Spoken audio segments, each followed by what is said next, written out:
सब लोगों को अपनी गतिविधियों से अवगत कराएं और हमारे युगाहार कार्यक्रम के बारे में बताएं। अभी आप ज़्यादा दिन से तो नहीं जुड़ रहे, फिर भी आप प्रवृत्त हैं तो हम लोगों को मार्गदर्शन देंगे। ओम आदरणीय कुमार पटेल जी, आपका स्वागत।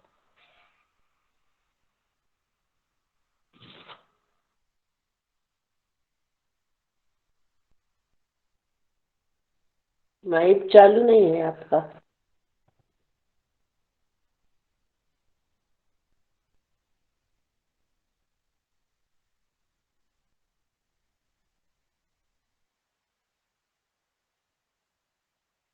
नंद कुमार जी, हाँ चालू तो है, आवाज नहीं आ रही है, अनम्यूट हैं आप। हाँ लेकिन शायद नेटवर्क प्रॉब्लम है। जी हेलो आ रही है। जी आ रही है। जी। आ रही आवाज। योगाहार कार्यक्रम में इस जैविक निर्मल योग आदर्श अभियान में समस्त महानुभावों का मैं नमस्कार करता हूँ। जय श्री राम। और मैं मध्य प्रदेश के जबलपुर जिले का तहसील पाटन का निवासी हूँ और एक किसान पुत्र के नाते में एक किसान भी हूँ। और मैं अपने दैनिक और अपने जीवनचर्या में जैविक खेती का मैं कार्य करता हूँ। और जितनी भी फसलें हैं, चाहे वो सब्जी के रूप में हो चाहे अन्य के रूप में हो, मैं उनका जैविक और प्राकृतिक रूप से उनका उत्पादन करता हूँ। और मैंने 12 डेसिमल में खेती, जो सब्जी की खेती है, वो निरंतर हम कई वर्षों से कर रहे हैं। यहाँ तक कि अभी तक की 35 वर्ष में मैंने मिर्च कभी बाजार से नहीं खरीदी। इतना प्रोडक्शन हो जाता है हमारे इस सब्जी की खेती में। और मैं लोगों को प्रेरित भी करता हूं कि जैविक खेती ही हमारा जीवन का आधार है, उसी से हम स्वस्थ रहेंगे। क्योंकि सबसे बड़ा सुख जो है वो है निरोगी काया। अगर हमारा शरीर स्वस्थ रहेगा तो निश्चित तौर पर ही हम अच्छी आयु और बढ़िया जीवन जी सकेंगे।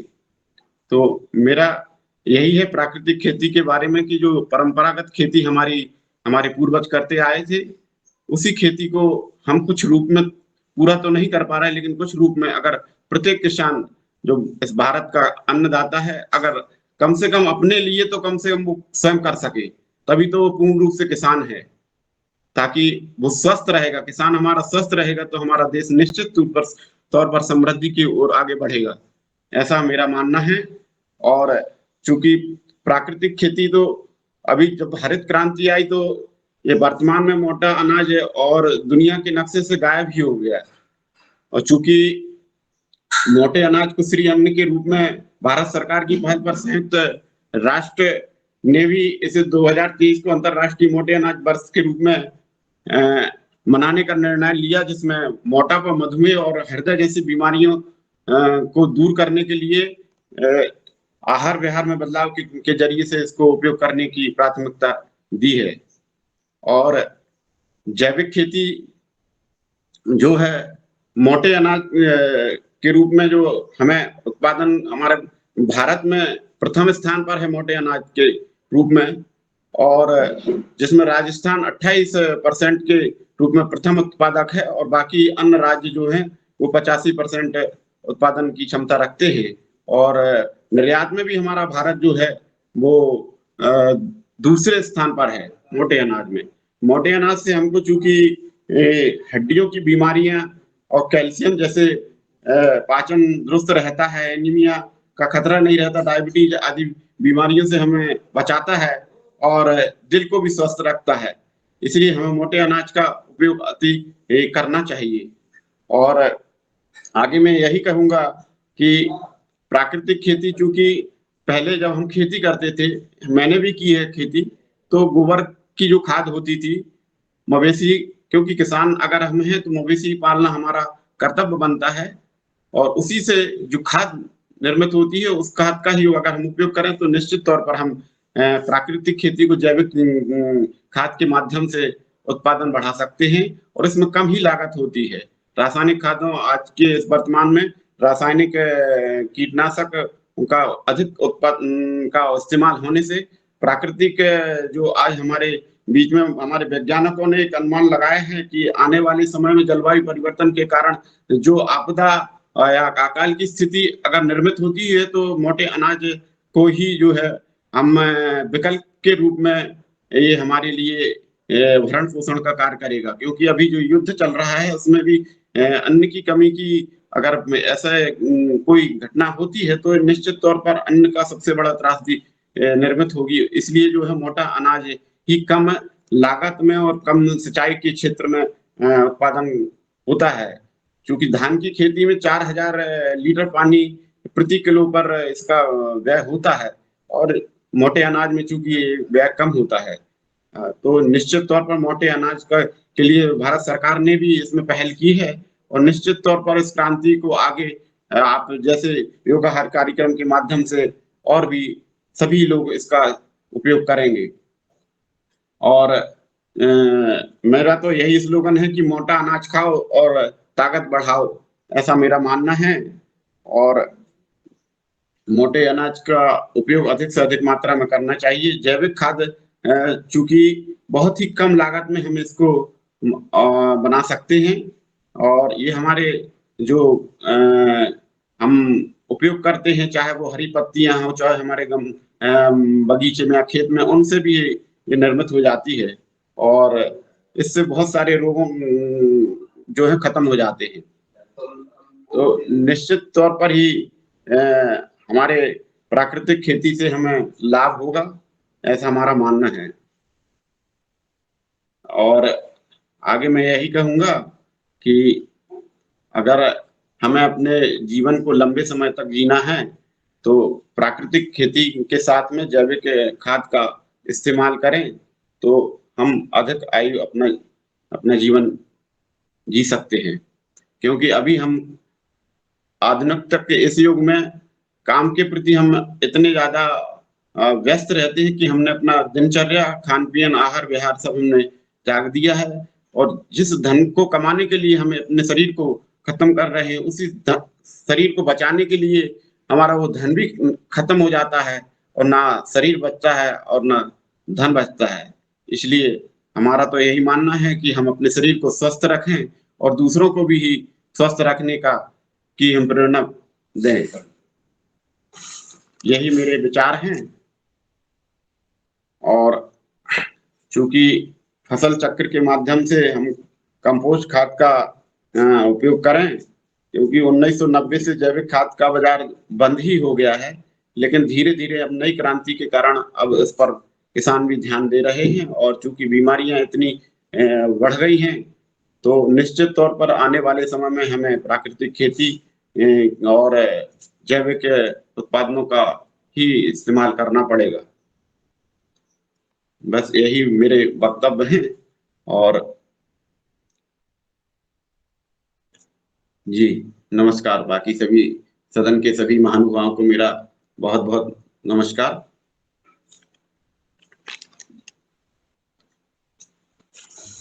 जी आजा जी, कुछ आप देश की सेवा में लगे हुए हैं तो उसके बारे में भी थोड़ा प्रकाश डालेंगे। मैं राष्ट्रीय स्वयंसेवक का दायित्ववान, जिला जागरण पत्रिका प्रमुख का दायित्ववान स्वयंसेवक हूँ और हमारी संघ की शाखा में नित्य जो है शारीरिक, मानसिक और खेल कूद के माध्यम से गतिविधियां चलती हैं, जिसमें हम समाज के लिए अपना योगदान जो है नए स्वयंसेवकों को तैयार करते हैं। उनके अंदर हम स्वस्थ रहने के लिए सूर्य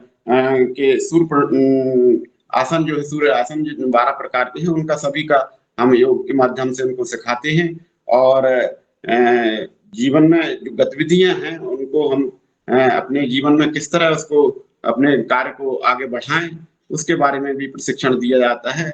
और प्राथमिक वर्ग, इसका जो प्राथमिक वर्ग होता है उसमें एक सप्ताह का उसमें प्रशिक्षण होता है। इसमें हम नए स्वयंसेवकों को ये सारी चीजें सिखाते हैं और राष्ट्र सेवा का हमको जो दायित्व मिला है उस दायित्व के का निर्वहन करने के लिए मैं अपनी तरफ से पूर्ण कोशिश करता हूं। जो भी मैं मेरे द्वारा उचित होता है, मैं करता हूँ। और मैं आग्रह है कि सभी लोगों को कम से कम ये मनुष्य का जीवन अब मिला है।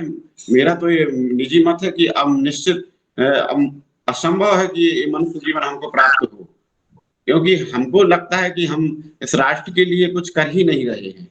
कर रहे होंगे, करते हैं लोग, कर रहे हैं ऐसा मेरा, लेकिन मेरा निजी मत है कि मैं इतना कुछ तो नहीं कर पा रहा जितना मुझे करना चाहिए।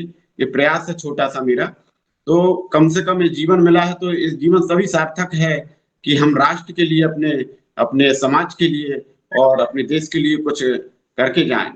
क्योंकि हमारा जीवन ये भरण पोषण और संसाधनों का उपभोग करने के लिए जितनी कम से कम वस्तुओं का अगर इस मनुष्य जीवन में उपयोग किया जाए तो निश्चित तौर पर ही हम सदगति को प्राप्त होंगे, ये हमारा मानना है। और राष्ट्र के काम में नित्य साधना लोगों की रहना चाहिए, ये भी मेरा आग्रह है सभी लोगों से, क्योंकि जीवन अब बहुत ही अमूल्य है हमारा, और हमें जो मिला है उसको निश्चित तौर पर हम उसका सदुपयोग करें, ऐसी मेरा वक्तव्य है मेरा। और इसी आशा के साथ मैं सभी लोगों को इस सदन के माध्यम से नमस्कार करता हूँ। जय श्री राम। जी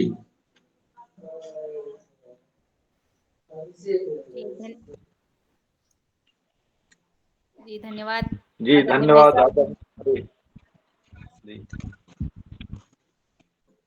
जी आगे ये मंच आदरणीय श्री मुन्नीलाल भाई साहब के पास चला जाता है। जी आदरणीय मुन्नीलाल भाई साहब। आज का संचालन आदरणीय भगवान दास कुशवाहा जी करेंगे। जी, आज हमारे चीफ गेस्ट महोदय ने हम लोगों को बताया, और आज हमारे बीच में आदरणीय अनिल चतुर्वेदी जी, जैविक कृषक हैं आप भी। तो आप धान की खेती कर रहे, तो उसमें एक यूरिया DAP नहीं डाल रहे, और अभी वो जुड़े हुए हैं हमारे पास, सामने आ गए हैं। तो मैं उनसे आग्रह करूंगा कि वो अपनी खेती में अभी वगैरह क्या क्या डाल रहे हैं, वो नुस्खा सब लोगों को बताएंगे कि क्या क्या मिला के डालना है। उसमें कुछ नहीं डालना पड़ता, ऐसा उनका चल रहा। तो वो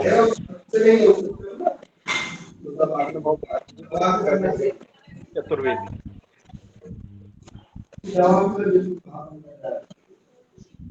जी, अनम्यूट कीजिए चतुर्वेदी जी,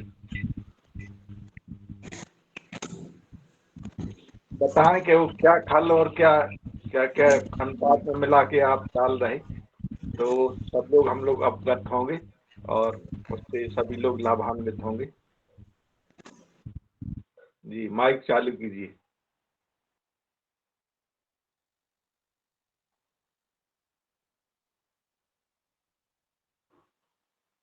जी शायद माइक चालू नहीं हो पा रहा आपका।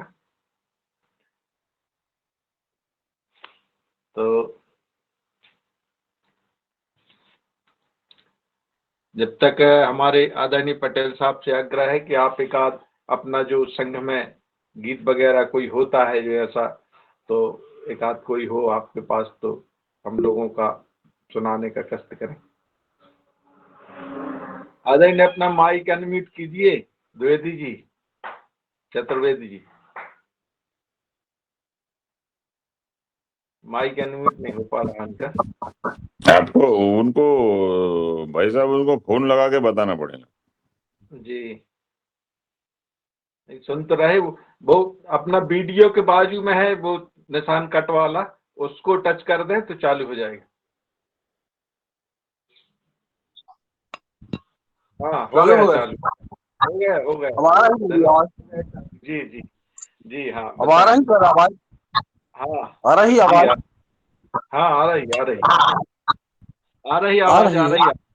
हाँ जी जी जी बताएं, आ रही आवाज आपकी। जी जी मैंने शुरुआत की है सर इसकी जैविक खेती की। अभी तो धान में कोई ज्यादा वो नहीं है, लेकिन फिर भी कर रहा हूँ। पंचकव्य बना के डाला है, पंचकव्य डाल रहा हूँ, और गोवर्धन खनिज खाद ये भी मैंने घर पे ही बनाई है। तो थोड़ा जी गोबर जी थोड़ा सा बनाने की विधि बताएं। बताएंगे जी। तो बनाने की विधि सर ये है कि 10 किलो वो और आधा किलो घी, देसी घी, शुद्ध गाय, देसी गाय का होना चाहिए। 2 किलो ये दूध मिलाते हैं, उसमें एक गिलास करीब नारियल का पानी, दही 2 किलो दही, 1.25 किलो शहद और पके केला 1 किलो। इन सबको अपन अलग अलग रखते हैं 48 घंटे के लिए। फिर उसमें 48 घंटे बाद फिर 5 लीटर गौमूत्र मिला के फिर 15 दिन के लिए उसको रख देते हैं। 15 दिन बाद ये बहुत बढ़िया तैयार हो जाए, इसमें किसी प्रकार की बदबू नहीं आती है। और फसलों में अगर अपन डालते हैं तो 2% की दर से डालना पड़ता है सर। 1 लीटर पानी में मतलब 2%। आ रही सर मेरी आवाज? आ रही जी। आ रही। आ रही जी, आ रही। हाँ, हाँ, 2% की दर से डालते हैं सर इसको। अभी मैं तैयार नहीं कर पाया था तो मैंने देर से तैयार किया, लेकिन बहुत बढ़िया तैयार हुआ है और उसी को डाल रहा हूँ।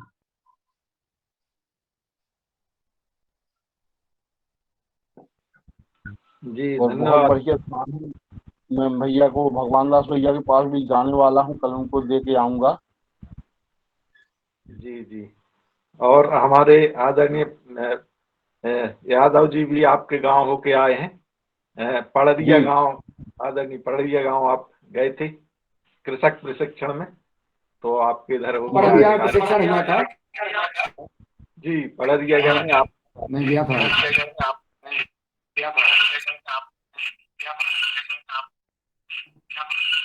उसमें प्रशिक्षण में शायद लिखारी जी का संपर्क नहीं हुआ था हमारा।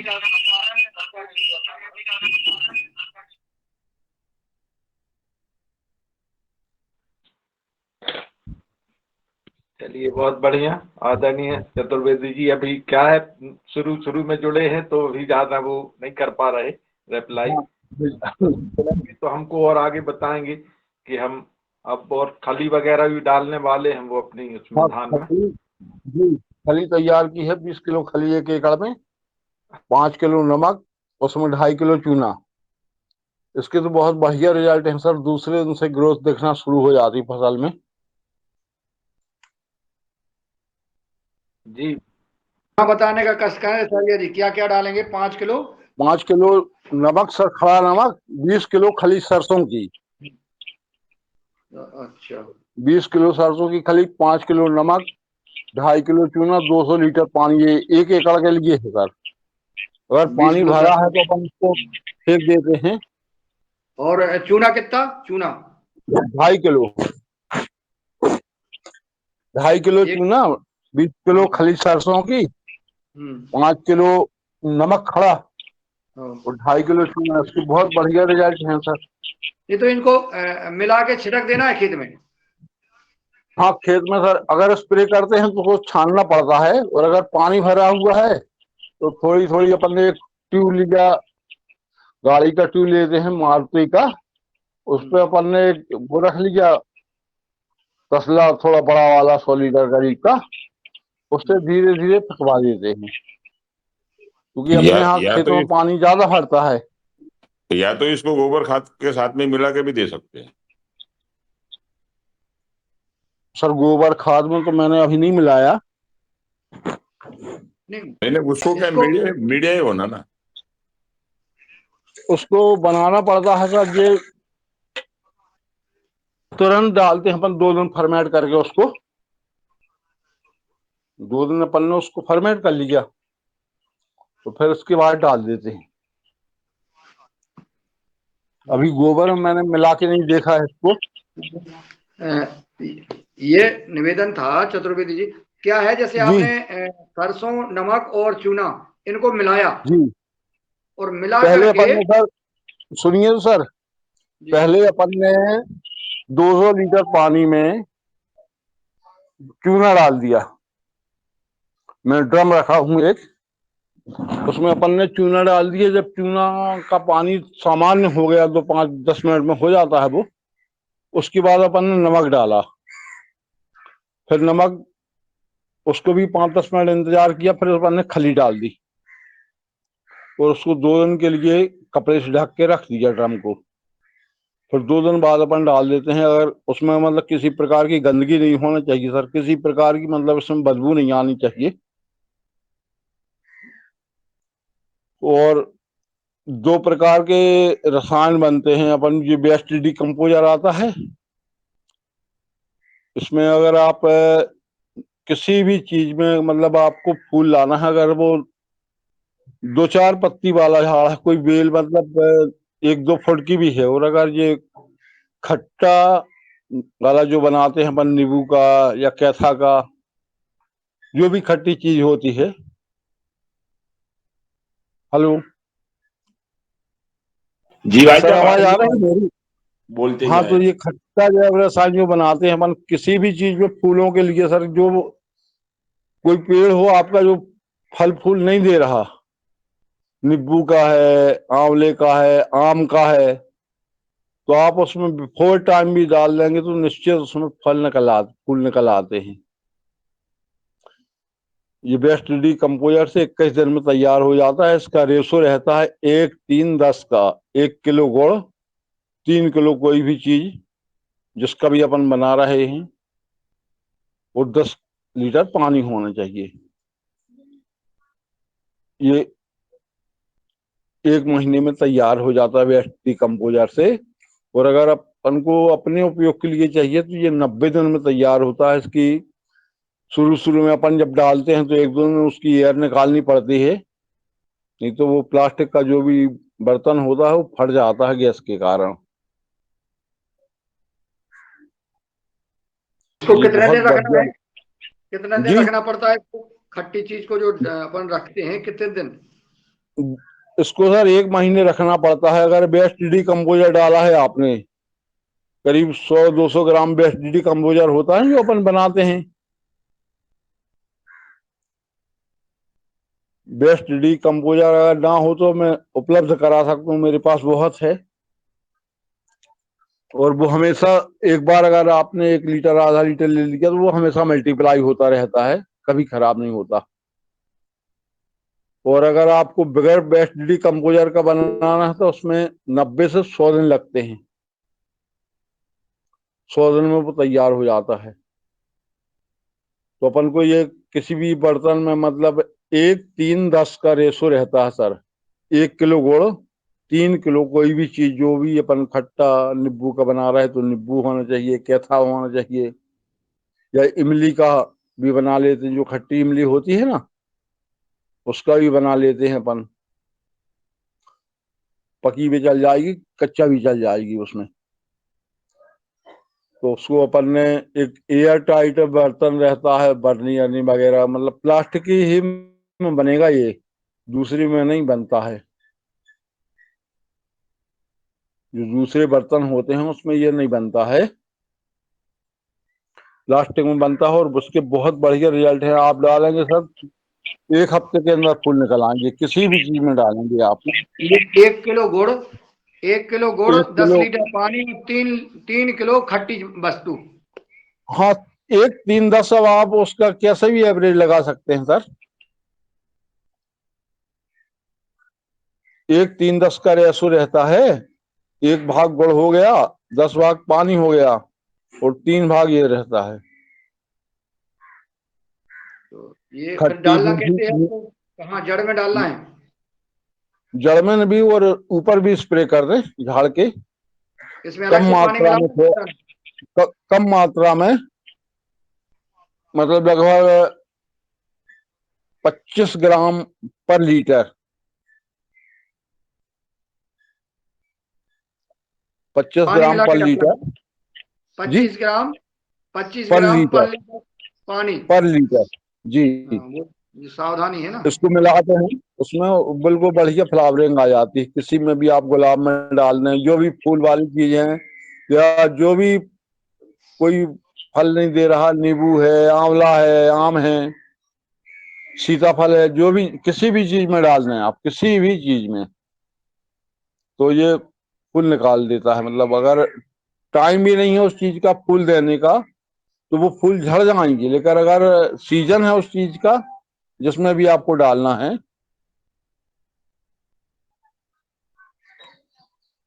तो उसमें बढ़िया फ्लावरिंग आती है। और फिर ये मीठा जैव रसायन भी बनाते हैं, मीठे फलों का बनाते हैं, इससे जमीन बिल्कुल नरम हो जाती है। मीठा मीठा वाला बताइए, मीठा वाला कैसे बनता है और काय के काम आता है? ये खली के मीठा साथ वाला में सर 5 किलो गुड़ बताया ना मुन्नीलाल जी भाई? हाँ, गुड़, ये खली एक के भाग साथ में गुड़। 5 किलो गुड़ 200 लीटर में? नहीं सर, 20 किलो हम्म खली, हम्म, उसमें 5 2.5 किलो किलो नमक, खड़ा नमक। खड़ा नमक है। हाँ, और धन्यवाद 2.5 किलो धन्यवाद। चूना। ठीक है ठीक। 2.5 किलो चूना। सबसे पहले अपन को चूना डालना पड़ता है। किसी भी प्लास्टिक के बर्तन में 200 लीटर पानी में अपन, हमने अभी तक उपयोग किया है इसका, 1 एकड़ में 200 लीटर। और स्प्रे अगर अपन करते हैं तो इसको छानना पड़ता है, नहीं तो बहुत ज्यादा फंसती है ये खली स्प्रे में। फिर जो बच जाती है, उसका जो वेस्टेज रहता है, उसको अपन ने फिर पानी मिला के खेत में ही डाल दिया डिब्बे से। जो जो आपने 20 किलो सरसों की खली और 5 किलो नमक और 2.5 किलो चूना मिला करके 200 लीटर पानी में डाला, तो वो पानी हाँ, हमने जो है 2 दिन बाद खेत में डालना है, तो उसमें पानी मिला के डालना है कि सिर्फ यही डालना है? सिर्फ यही डालना सर। 200 लीटर पानी रहता है, सिर्फ यही डालना है बस, उसमें पानी नहीं ठीक है। मिलाना अपन। तो इसको ये जड़ों में देना एक, है ना? हाँ, ये 1 एकड़ का डोज है सर। ये कब देना है खेत में? जब भी आप चलाएं, आपकी फसल कमजोर दिख रही हो तो जब भी चला दें आप। जी। ये फसलों के लिए समझ लीजिए घुट्टी का काम करता है सर। और ये वाला जो मीठा जैव रसायन, इसमें मुन्नीलाल जी, इसमें मोहाखली बहुत कारगर कारगर सिद्ध होगी, क्योंकि कौन मोहाखली सी? में 47% ऑर्गेनिक कार्बन है। ये मोहर खली कौन, किसी चीज किसको कहते हैं आदरणीय? ये जो गुल्ली आती इसकी है ना, सर, गुद्दी गुल्ली, मतलब हाँ, गुली। क्या, टोरी टोरी, महुआ उसका की। तेल, हाँ तेल निकालते अपने हाँ हाँ, वनवासी गुली बंधु तेल। खाते हैं वो तेल को। जी, बिल्कुल, गुलिया तेल। हाँ हाँ, तो उसका तेल निकालते हैं अपने वनवासी बंधु। और उसकी जो खली बचती है, वो खली का मैंने ये किया था, मतलब एनालिसिस, तो उसमें 47.3% ऑर्गेनिक कार्बन है। उसमें सर, हाँ, तो वो होगा सर। जिससे तो आप बताइए, आप ये कहाँ उपलब्ध हो जाती है? तो ये पहाड़ों के आजू बाजू में जो भी बड़ा शहर है, वहां पे जो अपने वनवासी लोग है, वो उसकी टोरी जमा करते मोहे की, उसको फिर फोड़ते और वो इसके पास में तेल बनाते। जैसा हमारे महाराष्ट्र में ये परतवाड़ा में मिलती है, हारून पवार के पास, तो भिलमा 17-18 कहते हैं रुपए अपन। है। भिलमा कहते हैं अपन, भिलमा। नहीं नहीं, अरे महुए की गुल्ली बोलते हैं। महुआ है शायद, जो महुआ महुआ की गुल्ली, महुआ महुआ, महुए की महुआ, गुल्ली। महुआ, हाँ। महुए का महुआ का फल। बीज। जी हाँ, जी, महुए ये का जो फल। बीज हाँ, बीज का वो टप्पर निकाल लेते ऊपर का, हम्म। फिर जो पर ये सर, अंदर ये जो अपन अंदर ये का जो गाभा रहता है, किसी उसको भी, तेल, उसका तेल निकालते। जी, और और अपन सर उसके ये जिससे उसके खली को आप अपन, अगर टेस्ट करेंगे, तो उसमें ऑर्गेनिक कार्बन तकरीबन 45 से 50% मिलता है। हाँ सर, तो कार्बन की तो जरूरत है अपने यहाँ मिट्टी में। तो ये अपने को ये 20 किलो सस्ती भी पड़ती है राई के खली से। जी 17-18-20 रुपए किलो से मिल जाती हो। जी। बैतूल वगैरह साइड मिल जाती हो, बैतूल साइड। पाटन में मिलती है भाई। हाँ बस, हाँ तो क्या सर, भाव मिलती? थोड़ा पता कीजिए सर, दीजिए नंबर नंबर कहीं से मिल जाए तो। पाटन में मिल जाएगी वैसे, पाटन में। ठीक पाटन है, में। पाटन में महाराष्ट्र मिल वाले कोई जाती है। होंगे तो मैं वो नंबर शेयर कर दूंगा हारून पवार का। जी पाटन में मिल जाती है, नरेश जन जी के पास मिल जाती है। जी पाटन पता बोले तो करता हूँ मुलताई सर। के आजू बाजू में है क्या ये? जी और पाटन मुलताई के आजू बाजू में है, वही क्या है? महाराष्ट्र को लग के है? नहीं, ये जबलपुर जिले में जबलपुर आती है सर, पाटन, तहसील पाटन पाटन। तहसील। जबलपुर में, ठीक है ठीक है। जी। और सर एक और है, आप जैसे सब्जियों के या अपनी फसलों में भी, हेलो बोलिए जी बोलिए। हेलो, आ रही जी सर जी मेरी आवाज? आपकी आवाज आ रही है। अपने जैसे आप भाई साहब इंद्र कुमार भाई साहब अभी बता रहे सब्जी की खेती करते हैं, इंद्र कुमार जी पटेल सब्जी की खेती करते हैं। अगर वो सब्जियों में सर मठा, हेलो जी जी बताएं बताएं। आप जी बताइए। आ बोलिए। रही है आवाज? हाँ हाँ हाँ, तो बताइए सर बताइए। 6 लीटर मठे में, 6 लीटर मठे में गाय का मठा होना चाहिए, लेकिन सर 6 लीटर मठे में अपन 10 ग्राम आंवला डालने। तो ये एक आध घंटे में तैयार हो जाता है और उसको आप सब्जियों पे स्प्रे करके बहुत बढ़िया स्वाद बढ़ जाएगा सर। क्या डालना? 10 ग्राम आंवला? 10 ग्राम आंवला पाउडर अच्छा। 6 लीटर मठा में, ये 1 एकड़ के लिए है। उसको आप पानी में मिला के भी जितना भी पानी चाहें आप उपयोग कर लें, तो सब्जियों में बहुत बढ़िया स्वाद आ जाता है सर। या, या अपन अपनी इसमें फसल में भी डाल सकते हैं, गेहूं में, धान में, जो धान खाने वाली होती है, जी मैं डालता हूँ अपने यहाँ। धान सभी खाने वाली होती है ना? हाँ, धान खाने वाली धान अपन अलग से बो लेते हैं अपने लिए। अरे क्या यार, ऐसा मत करो ना, सबके लिए बो ना। नहीं, भाई साहब, ये अपने फूल स्वाद लाने के के लिए लिए आपने सर, जो ये बताया था अपन वो लोग एक क्या बार है फिर जो से बता बिक्री, दीजिए। जब अब इतना पक ही रहा तो दूसरा डाल दी गाय को भैंसा, अब यही तो सबके लिए बनना यार। नहीं सर, अपन बिक्री के लिए दूसरी धान बोते हैं। जो बड़े बड़े किसान हैं, अपन अपने छोटे किसान जो 2 एकड़ 4 एकड़ में खुद के खाने के लिए भी उपयोग करते हैं ना, उपयोग, उसके लिए मैं बता रहा। अगर मान लो ये अपन यहाँ ने डाल दिया, बाकी यहाँ पोहे वाली धान लगाते हैं और खाने के लिए थोड़ी लगाते हैं, ऐसा होता कोई अलग लगाते हैं, तो जो है। अपन जी जी। खाने वाली लगाते हैं हम लोग उसी में डालते हैं सर। ये सररस बनता है सर, बहुत बढ़िया स्वाद बन जाता है किसी भी चीज का, मतलब जो प्राकृतिक स्वाद होता है। सब्जी वगैरह में आप स्प्रे करेंगे तो ये उसमें बहुत बढ़िया काम करता है।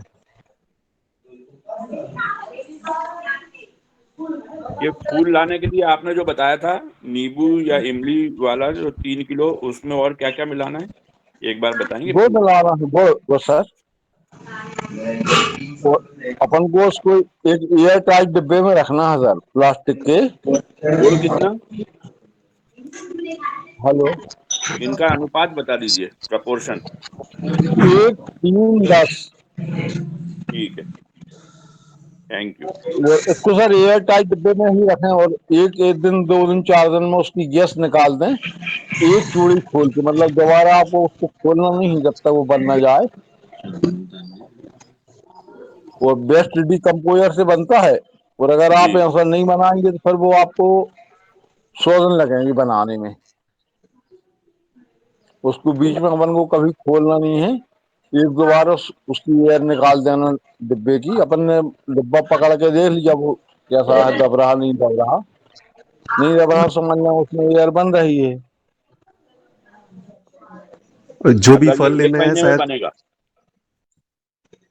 जी वेस्ट डिकम्पोजर से 1 महीने में बनेगा ये? हाँ, 1 महीने में तैयार हो जाता है सर। जी अपन ने वेस्ट डिकम्पोजर ऐसे ही 100 200 ग्राम डालना पड़ता है 10 लीटर में, जी। और बहुत बढ़िया तैयार होता है ये।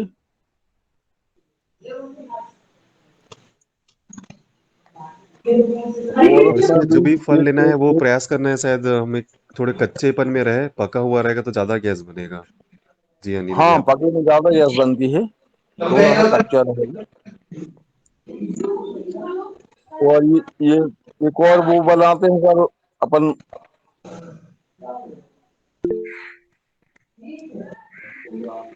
मैंने ग्रुप में पीडीएफ भेजा है, उसमें सारे फॉर्मूले आदरणीय हैं। राउत मार्केट 10 किलो देसी गाय का गोबर है और 10 लीटर ही गोमूत्र है, उसमें 1 किलो गुड़ और 3 लीटर छाछ मिला देते हैं और 1 किलो बरगद की मिट्टी, बरगद या पीपल के नीचे की मिट्टी 200 लीटर पानी में, फिर बाद में उस पानी को छान लेते हैं और फिर फसल पे स्प्रे कर देते हैं। बहुत बढ़िया रिजल्ट है इसके भी।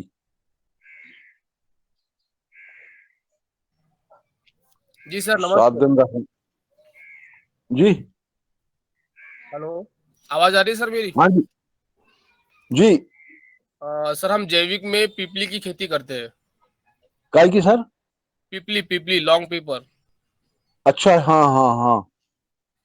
तो सर ने हमें ये ग्रुप में ज्वाइन किया था, जो अपने महाराष्ट्र के शेगांव बुल्ढाना डिस्ट्रिक्ट से आते हैं जी ना, सावरे सर करके। जी तो उन्होंने बोला था कि ये ग्रुप से माध्यम से आप जो पीपली की खेती करते हैं, लेंडी पीपली बोलते हैं। हाँ, लड़ी पीपर। हाँ, लेंडी पीपल उसकी खेती करती है, तो उसके माध्यम से आप ग्रुप में ज्वाइन करके आप उसकी समझ लो जो भी जो समझ लो इंफॉर्मेशन है वो आप ग्रुप में जी दे सकते हो। जी, तो ग्रुप में जोड़ दीजिए ना सर। हाँ ग्रुप में आप जोड़ दीजिए, कौन सा ग्रुप है, इसी ग्रुप में देना है। आप जुड़े नहीं सर, वो ग्रुप में जुड़े हमें हैं, ऐड आप यही किया ग्रुप है, यही ग्रुप में आदरणीय नीलकंठ सावले। हाँ हमने ग्रुप में जो व्हाट्सएप का ग्रुप है ना, वहाँ पे जो जी अभी आज की लिंक आई है हमें, जी वहाँ पे जी हम थोड़ी सी इंफॉर्मेशन हमारे यहाँ हाँ से सर दे दी बोलिए। है। हेलो जी जी जी लेंडी पिपरी की अनिल कौन करता है खेती? अनिल जी मैं अनिल जी करते हैं कि आप करते? अनिल जी मैं हम राउत मार्केट करते हैं सर। नहीं, नहीं हाँ? नहीं अनिल वो बाई चाप करते, मैं नहीं करता सर। अरे अनिल जी मैं बात कर लूँ थोड़ा सा। जी कर लीजिए। चतुर्वेदी जी उनका सवाल मुझसे है, उनका जी सवाल उनकी बात संवाद चूंकि इस ये कार्यक्रम जी राउत जी आपको हाँ नीलकंठ करिए सावले ना। जी ने बुलाया, आपको बहुत बहुत साधुवाद, आप आए, आप जुड़े, जी आप जुड़े रहिएगा। ठीक है सर, थैंक यू। और जी आपका जो भी हाँ जो भी आपका संवाद अपना मार्गदर्शन देना चाहते हैं तो स्वागत है। हमारे अनिल चतुर्वेदी जी जुड़े हैं, आज के चीफ गेस्ट महोदय इंद्र कुमार जी हैं, और हमारे सदन में किसान हैं, वैज्ञानिक हैं, सभी जुड़े हैं। आप जो बात रखना चाहते हैं आप रखिए, आदरणीय राउत जी।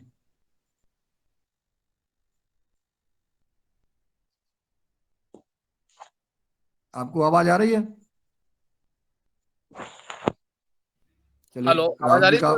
शायद सवाल हो गया। आदरणीय आदरणीय जी आ रही है। सर हम महाराष्ट्र में आते हैं, अकोला डिस्ट्रिक्ट में। तो हमारे यहाँ पे सालों से पीपली का उत्पादन ले रहे हैं सर। हमारे यहाँ पे जो आसाम की पीपली आती है वो थोड़ी सी फिकावट आती है, यानी कि उसको तीखापन कम रहता है। हमारे यहाँ पे जो पीपली हम लेते हैं उसमें तीखापन ज्यादा रहता है, उसको लेंडी पीपल करके कहा जाता है मार्केट में।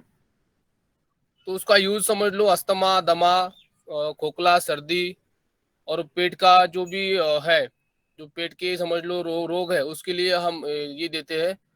तो इसका मार्केट सर हमें पता नहीं है, लेकिन हमारे यहाँ से बहुत सारे जो लेके जाने वाले रहते हैं, तो वहां से वो लेके जाते हैं, लेकिन एक्चुअली मार्केट हमें उसका पता नहीं है। तो हमने अभी प्रयास किया है, जैसे पतंजलि हो गया, बैद्यनाथ हो गया, डाबर हो गया, तो इनसे जुड़ने का हम प्रयास हरदम करते रहते हैं सर। क्योंकि जो हम जैविक से करते हैं, जो जैसे पीपली का, तो हाँ आप सबको पता होगा सर पीपली किस की में यूज होती है। तो मार्केट सर्वे के लिए हम यहाँ पे जुड़े हैं सर। आप ठीक जुड़ गए हैं। अब जी आपको मार्केट की जो है आपने बताया है। अब हाँ अब हम आपसे जो है संपर्क करेंगे और नीलकंठ जी के माध्यम से, और हाँ। आपको मार्केट भी उपलब्ध कराएंगे। और अच्छा हमारे सदन में भी हाँ विभिन्न राज्यों से हमारे विद्वान जन जुड़े हैं जिनके मार्केट में संबंध है, पिपली का जो उपयोग जानते हैं वो अच्छा क्या हो, अधिक से अधिक क्या हो सकता है, इस पर अपन विचार करेंगे। आप रोज जुड़िएगा इस हाँ हाँ कार्यक्रम से, हाँ, और बहुत अच्छा लगा जी। ठीक है सर। आपका पूरा पूरा पूरा नाम क्या है अपना? सर मेरा नाम पूरा नाम बताइए। मेरा सर नाम ज्ञानेश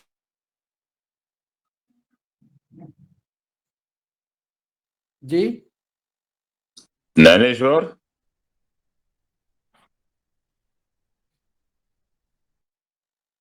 ज्ञानेश्वर राउत है। आवाज नहीं आ रही आपकी। हाँ सर आ रही है अभी आवाज। आपके मेरा नाम ज्ञानेश्वर राउत आपके है पास सर। नंबर है रंजना जी? Yes sir. बता रहे हैं मुनीलाल सर, आवाज आ जी, गई नंबर बता उनकी। दीजिए। जी हमारा नंबर कांटेक्ट दीजिए, मैं नंबर देता हूँ आपको मेरा।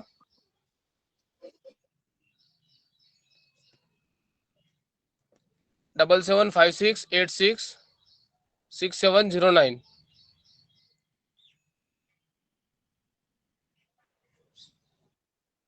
7756 6709। 86। अरे पण हे पिपरीचं ज्ञानेश्वर भाऊ ते तुम्ही बेन देत नाही ना दुसऱ्या नाही समाजात? बेण्याचं कसं आहे ना सर, बेनं सध्या मार्केटला का नाही देत आम्ही, त्याचा एक प्रॉब्लेम आहे सर आमच्याकडे, की जे आपण जैविक मध्ये काम करतो तर काही रासायनिक मध्ये काम करणारे आपण मी बघितलेलं आहे स्वतः. कारण की सर मार्केटमध्ये मग रासायनिक आणि जैविकचा फरक राहणार नाही ना.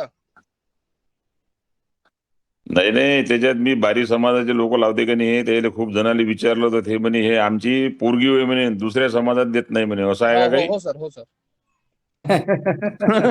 मग तुम्ही यार आप यार हम लोग ये मुन्नीलाल जी इनका कैसा है हम लोग जो ये?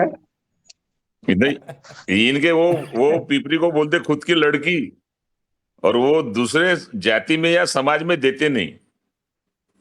तो ये अपने लिए झाला वांदा. हे पण श्री पण मी मार्केट पाहून देईन तुम्हाला ज्ञानेश्वर भाऊ, तुम्ही टेन्शन नका घेऊ त्याचं. चालते सर, चालते सर. हमारे तुमचा नंबर मिळेल भी का हंस सर रहा मला? है।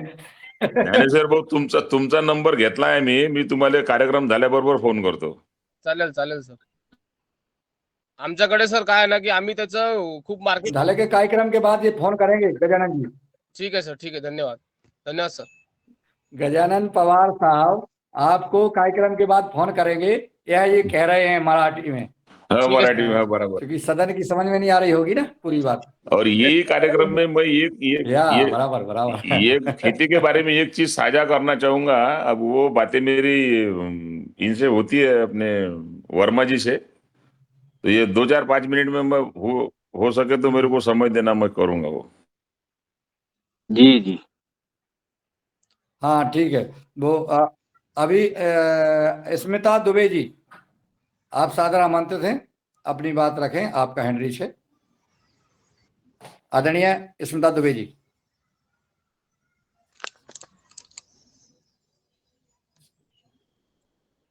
और किसी का कोई संवाद हो, सवाल हो, सुझाव हो, मन की बात हो, कर सकते हैं.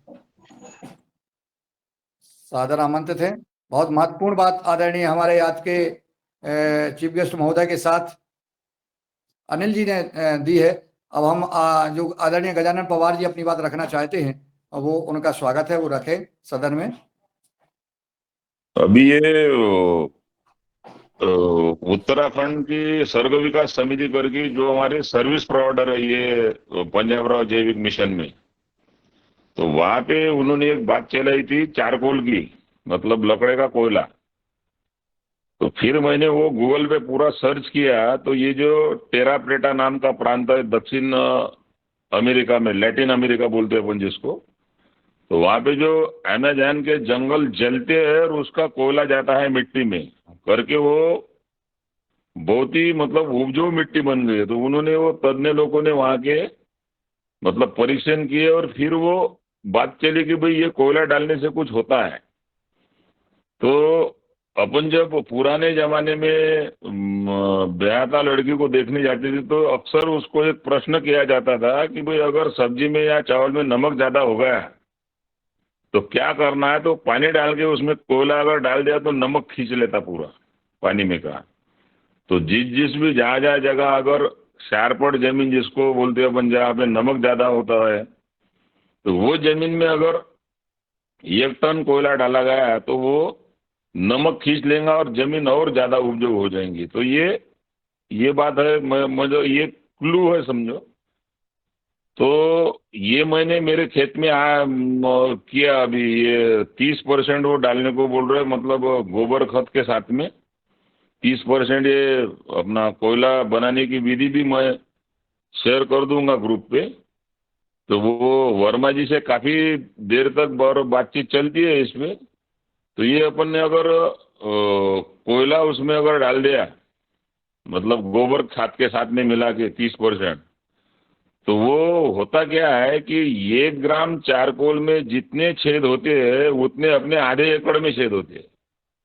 ये उसकी विशेष, जैसा ये मैं आदरणीय रामदेव बाबा जी का वो ये प्राणायाम की किताब पढ़ रहा था, तो उसमें ऐसा लिखा है कि भाई अपने फेफड़े में 7 करोड़ 20 लाख छेद होते हैं, और अपन नॉर्मली जब सांस लेते हैं तो 2 ही करोड़ छेदों का उपयोग होता है, और 5 करोड़ 20 लाख छेद वैसे ही पड़े रहते हैं और उसमें कब जमा होता है। तो जब अपन प्राणायाम करते तो पूरे 7,200 करोड़ और 20 लाख छेदों में अपनी सांस जा रही है, ऐसी कल्पना करनी चाहिए। तो उसका एक परिणाम बहुत अच्छा मिलता। ये किताब में पतंजलि की किताब में लिखा हुआ मिला मेरे को, मेरे पास का कुछ है नहीं। तो जैसे इतने छेद अपने फेफड़े में होते हैं, तो मतलब बात समझ में आने के लिए, तो जब अपन ड्रम में या कोई भी संयंत्र में कोयला बनाते हैं तो उतने छेद उसमें होते हैं, और वो छेदों में फिर ऊपर के पानी के साथ में जो न्यूट्रिशन आता वो कोयले के क्रिस्टल में घुसता, और फिर उसके ऊपर ये जो अपने जमीन में जो सूक्ष्म जीवाणु है वो कोयले के ऊपर टूट पड़ते अपने खाने के लिए, और उनका जो एंजाइम निकलता फिर वो अपने पेड़ों को या सब्जी जो भी मतलब वनस्पति अपने खेत में है उसको। तो ये है नैसर्गिक प्रक्रिया। तो ये सब जो भी अभी अनिल जी ने भी बताया या फिर ज्ञानेश्वर भाऊ भी जो चर्चा कर रहे हैं, तो अपने जमीन में अभी ऑर्गेनिक कार्बन तकरीबन माइनस लेवल पे है। तो वो अगर बढ़ाना है तो उसकी अपना जो ये कोयला अपन ने ड्रम में अगर बनाया, और दूसरी एक चीज मैं साझा करना चाहूंगा कि जो अपन वेज डिकम्पोजर ये इम्पोर्टेड या बॉटल से मंगाते हैं, तो वो करने के बजाय एक ड्रम में लेना है 2 किलो गुड़, 2 किलो मुहा के फूल, 5 लीटर गोमूत्र और 5 किलो गोबर, इसकी स्लरी अच्छे से बना के उसमें मिला देना और ड्रम रखना है धूप में। तो 3-4 दिन में बहुत बढ़िया वेज डिकम्पोजर अपना मतलब ये अपने वातावरण में रहने वाले जीवाणु से बन जाता है। जैसा अपन ने इम्पोर्ट की हुई जो गांडूड़ है तो वो अपने यहाँ पे सेट नहीं होती। तो स्वाभाविक है कि भाई अपने यहाँ पे अगर ये जो जानवर है, मतलब जानवर गोवंश है अपना, तो वो अपने वातावरण में रहता। अब तो उसमें जो जैसा बताते हैं कि भाई 1 ग्राम गोबर में 300 करोड़ जीवाणु होती है, तो मेरे को ऐसा लगता है कि अपने संस्कृति में 84 लाख ये बताइए योनि, तो शायद वो क्ल्यू ही होगा कि भाई वो गोबर में 84 लाख जीवाणु होते होंगे, क्योंकि वो दुनिया के सारे वैज्ञानिक उसमें लगे हुए, लेकिन उसमें मिलती ही जा रहा। तो अभी उन्होंने 100-200 कुछ तो भी ये किए है, पर जैसे अपने पूर्वज तर्क से कोई चीज बता देते थे, तो मुझे ऐसा लगता है कि ये जो वेज डिकम्पोजर दूसरी जगह से लाने से अपन ने ये जो मोआ के फूल है ये यूनिवर्सल प्रिजर्वेटिव है, और गुड़ और 5 लीटर गोमूत्र और 5 किलो। अब मुझे ऐसा लग रहा है कि भाई शंकर जी का वाहन अगर नंदी है, तो बैल का जो गोबर है वो सबसे ज्यादा कारगर सिद्ध होगा। ऐसा मैं दावा नहीं करता हूँ, पर ऐसा मेरा मानना है।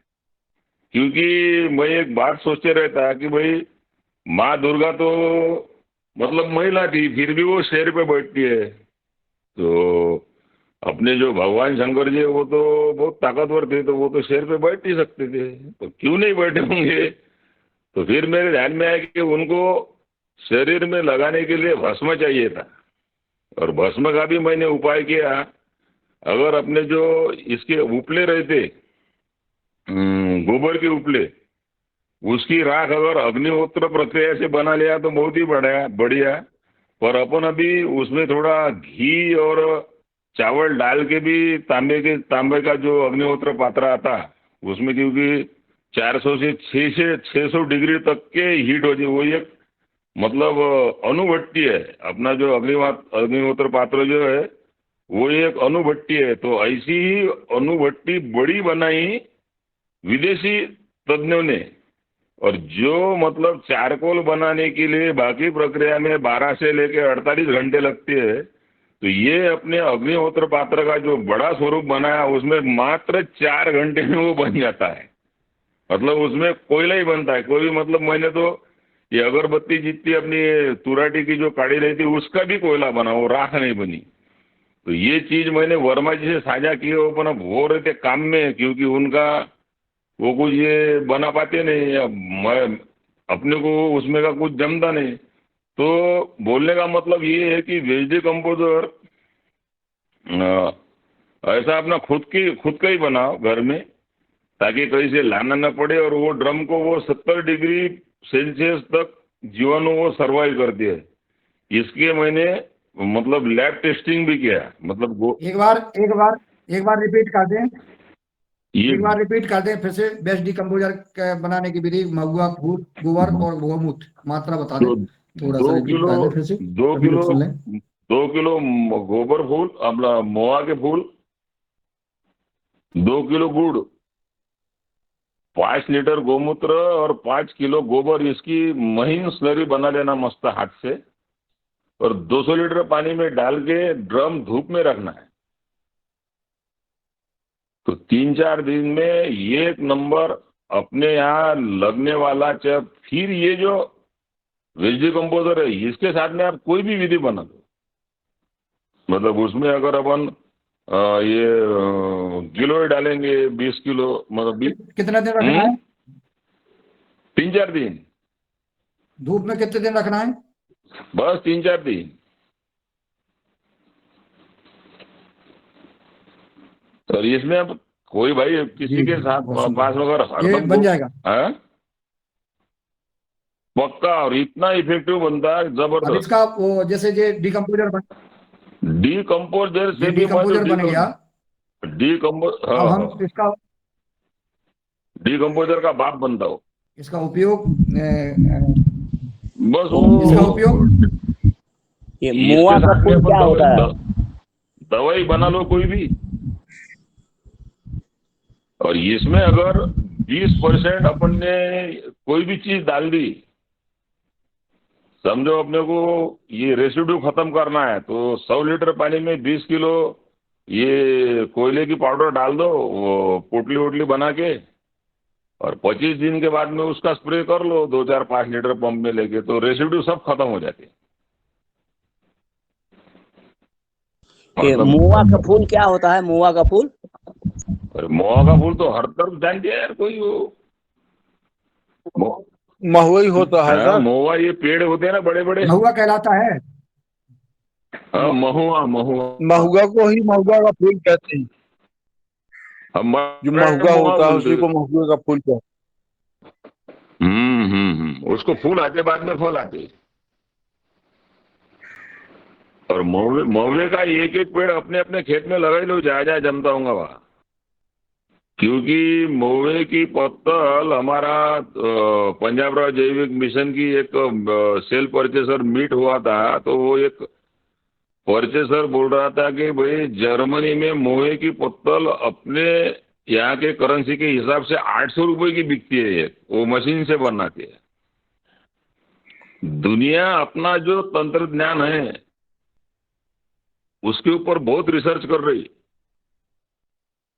और अपन मतलब ये जा रहे दूसरी तरफ। तो थोड़ा कैसा है अपने को अभी उसमें के प्रॉपर डोज या ये पता लगने का होगा, तो वो करके देखना पड़ेगा 1 बीघे पे, 2 गुंठे पे, आधे एकड़ पे। मतलब अभी जैसा ये अनिल जी ने बताया कि भाई 1-3-10, तो ये 5-10 हाँ, ऐसा करके देखना जो पड़ेगा। आपने बताया सर महुए का फूल। हाँ, हेलो, ये बहुत इफेक्ट बहुत बढ़िया काम करता सर। अपन जो कोयले का बन्ना बना के अपने यहाँ धान का जो भूसा निकलता, धान का मतलब धान दराने के बाद जो उसकी भूसी निकलती है, और उसका भी बनता है। उसको भी एक मटके में उसका अपन भर लें, मटके को दिया रख के छाप दें, और फिर उसको गाय के अपने ये कंडे रहते हैं उसमें जलाना नहीं पड़ता है, नहीं, वो अंदर पूरी भस्म बन जाती है।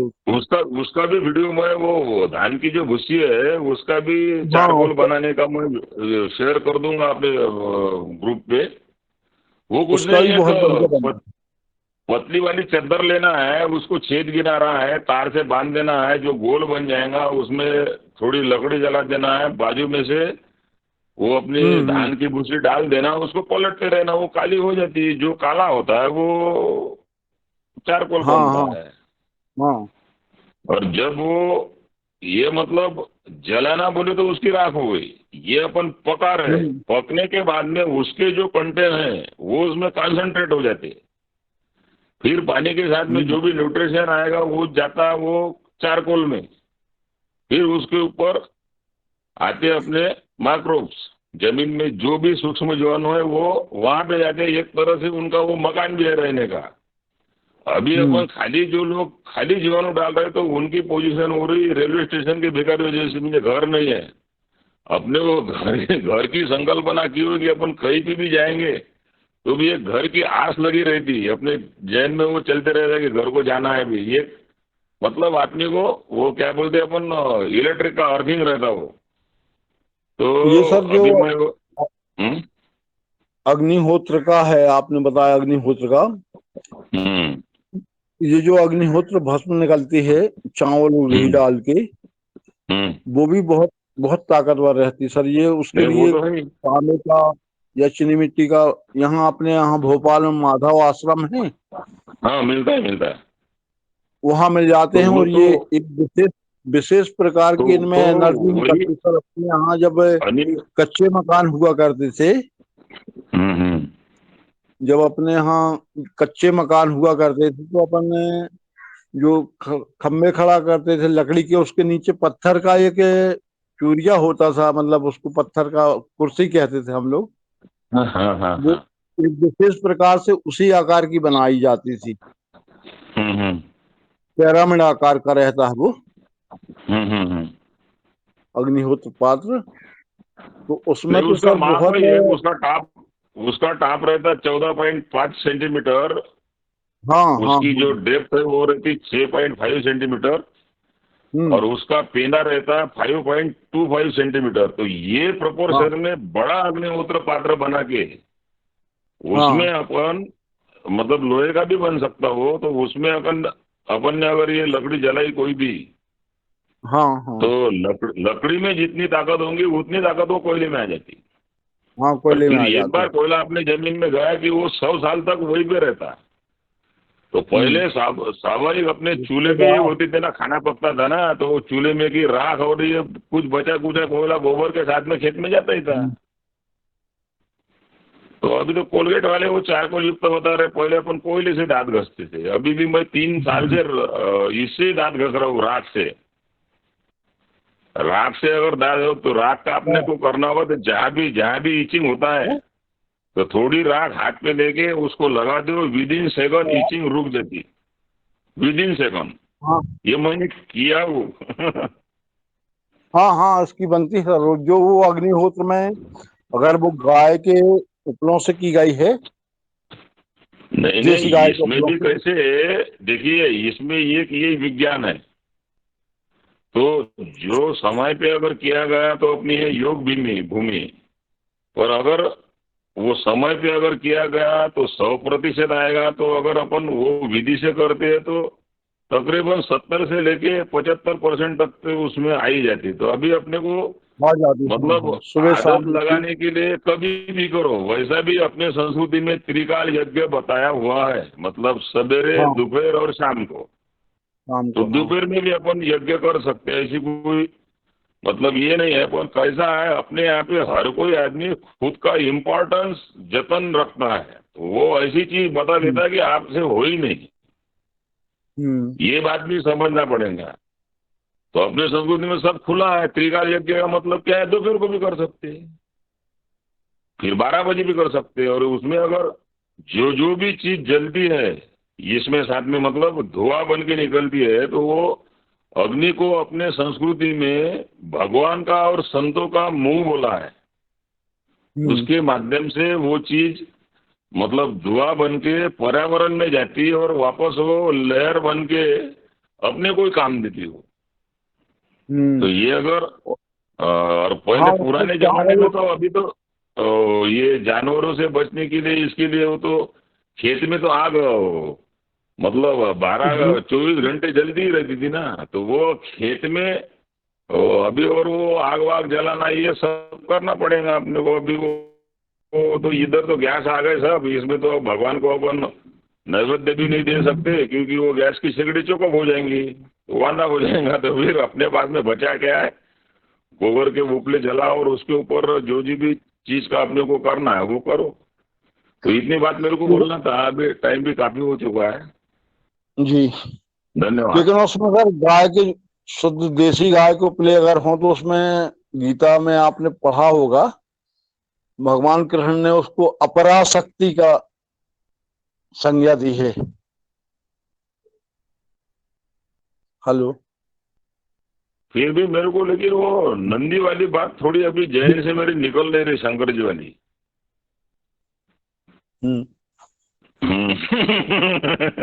और भस्म लगाते ये तो हर एक को मालूम है। अब जब नंदी साथ में है तो उसके ही उपले बनते होंगे ना। ऐसा कुछ तो भी शॉर्टकट होगा उसमें, शायद वो ढूंढना पड़ेगा, मिल भी जाएगा।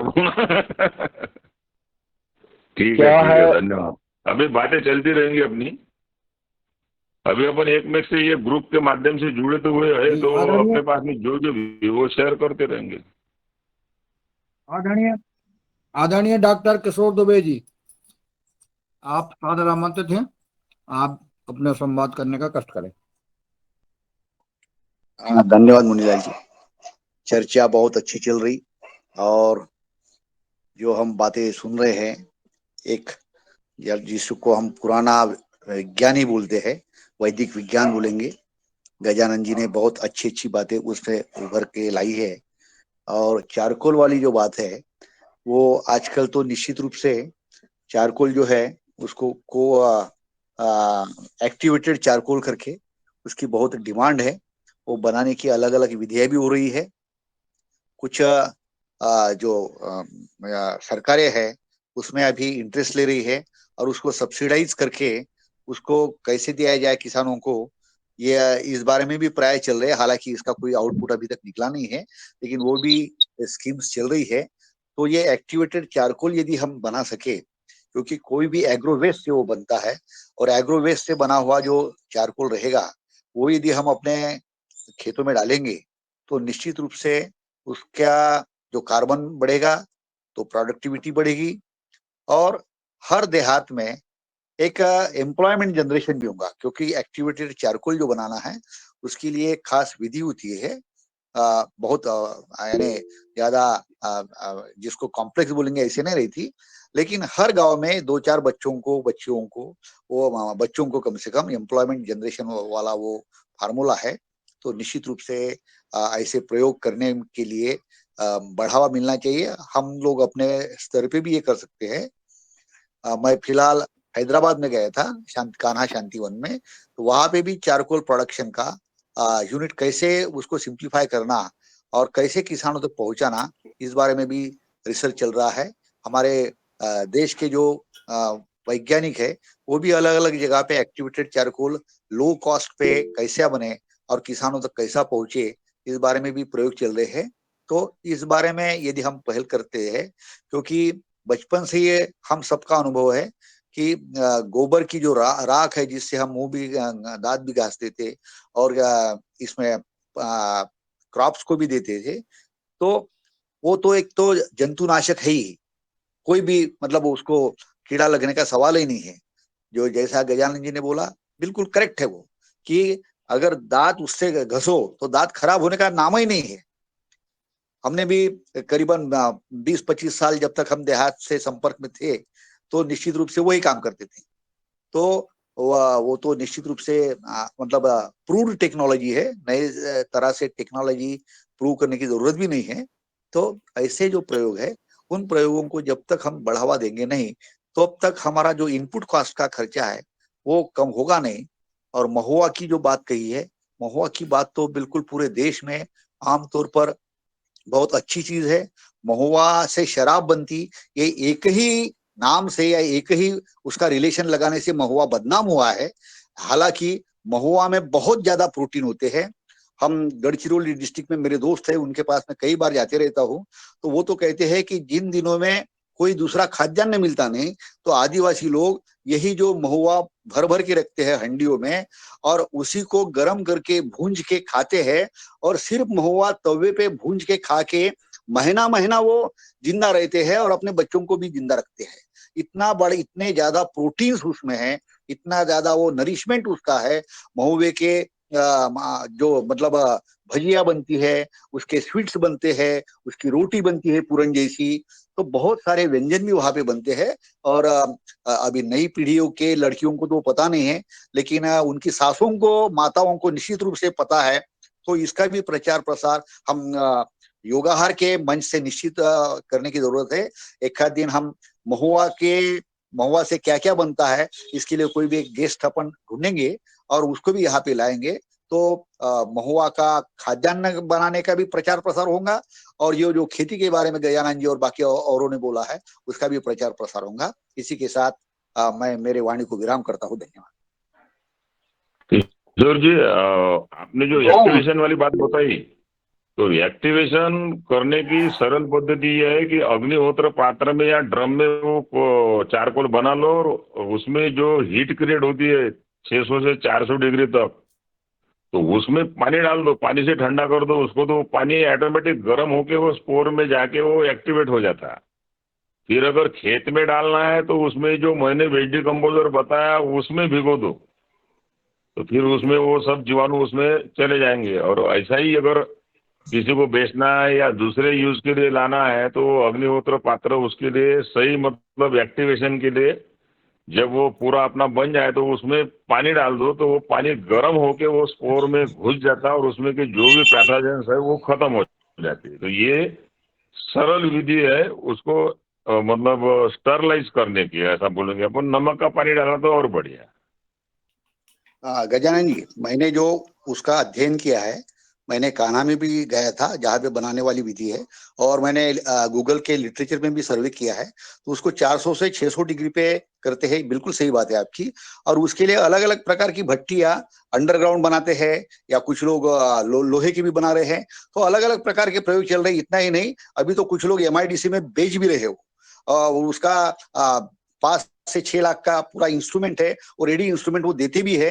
तो खैर, अपने को उसका लो कॉस्ट कैसा बने, कम खर्चे में वो कैसा बने, इस प्रकार का अगर करते हैं तो ज्यादा प्रमाण में, क्योंकि आपका अपनी पराठी है, समझो कॉटन वेस्ट है या स्ट्रॉ वेस्ट है, बाकी भी सोयाबीन वेस्ट के स्टॉक्स है, ये सब स्टॉक्स यूज करके बड़े पैमाने में अपन चारकोल बना सकते हैं। एक्टिवेटेड चारकोल बनाते थे। और एक चीज मैं जोड़ दूं कि अगर प्योर एक्टिवेटेड चारकोल बनाया तो विदेशों में एक्सपोर्ट करने के लिए भी उसकी बहुत डिमांड है। इतनी बात मैं यहाँ पे ऐड करता हूँ। धन्यवाद जी, धन्यवाद आदरणीय, आपने अच्छा सजेशन दिया। और महुआ के ऊपर 2-3 प्रकार के आइटम में भी कैसे बना, तो मैं अब कल बताऊंगा। आज समय हो गया है, 8 बज गए हैं। तो हमारे यहाँ जो चीफ गेस्ट संघ का गीत सुनाना चाहते हैं, तो आप जी संघ का जो गीत है आपके सामने प्रस्तुत है।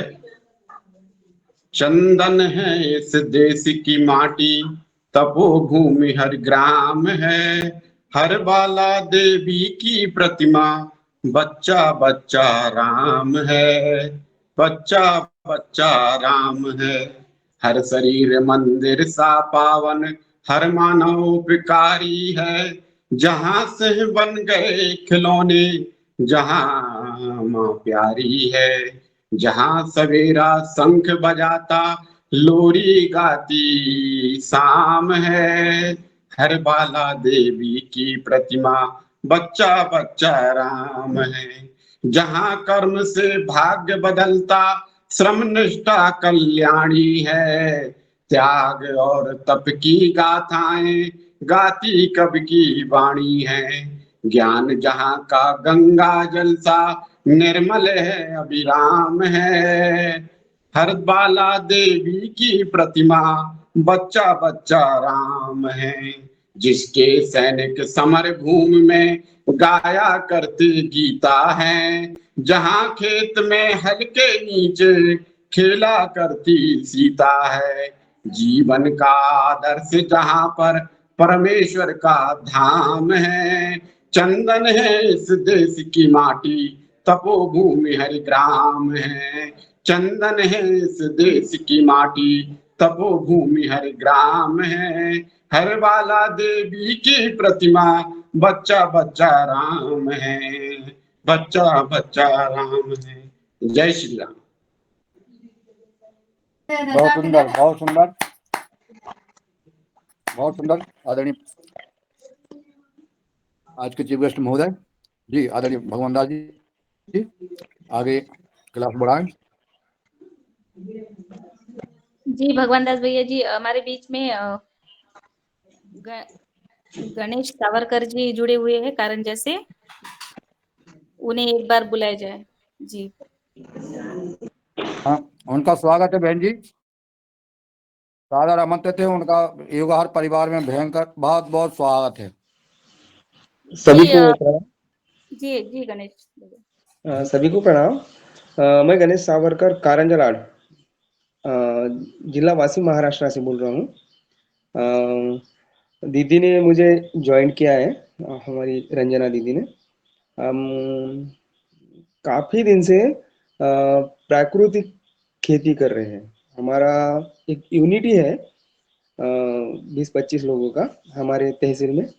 और जरा ये रासायनिक खेती का जो उद्रेक देख रहे हैं अपन, उसकी जो अपने मानव जाति पर जो परिणाम हो रहे हैं और उस बीमारियों के तौर पर वो सामने आ रहे हैं, कैंसर हो रहे हैं और बीपी शुगर का जो दौर है, ये भी आज के ज़माने में बहुत तौर पर फैल गया है। उस वजह से हमने बहुत से पढ़ के यहाँ वहाँ देख के हम इस भूमिका पर आ गए हैं कि प्राकृतिक खेती ही हमारे को अब सामने के दौर में हमारे को और हमारे आने वाली भावी पीढ़ी को जिंदा रखेंगे। इस कारण से हम अब उस खेती के और जुड़ रहे हैं और बहुत दिन से कर रहे हैं। अब ऐसा अपन कह सकते हैं कि हमारे जो पूर्वज है, समझो तो ये है 20-25 साल पहले बीपी शुगर की जो ये है बीमारी है, ये नहीं के बराबर थी। मगर अब देखो जहाँ वहाँ बच्चे से लेकर बूढ़े तक और बुजुर्ग तक वो फैल गई है। उसको रोक पाने के लिए हम कुछ प्रयास कर सकते हैं। हमसे घर से लेकर हमारे जो थाली में हमारा खाना परोसता है कि मान वो तो भी ये हो, प्राकृतिक हो, अनैचुरल हो, उसमें रासायनिक ना हो, इसकी हम पूरी देखभाल रख रहे हैं और थोड़े थोड़े पैमाने पर कर रहे हैं। नमस्ते।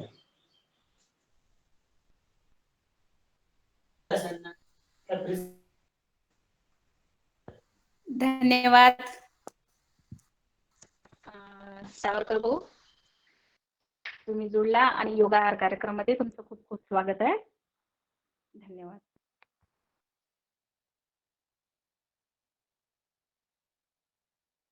वंदीलाल जी, मैंने आपको चारकोल का भेज दिया पूरा। जी जी जी, मुझे नमक में क्या रहता है और वो चारकोल एक्टिवेशन, ये वो मतलब अपने अग्निहोत्र पात्र बड़ा बना के अगर वो तांबे का बना सके तो बहुत ही बढ़िया हो जाएगा। और जी आदरणीय, धन्यवाद गजानन जी। और आज अब समय लगभग पूरा होने वाला है, तो अगर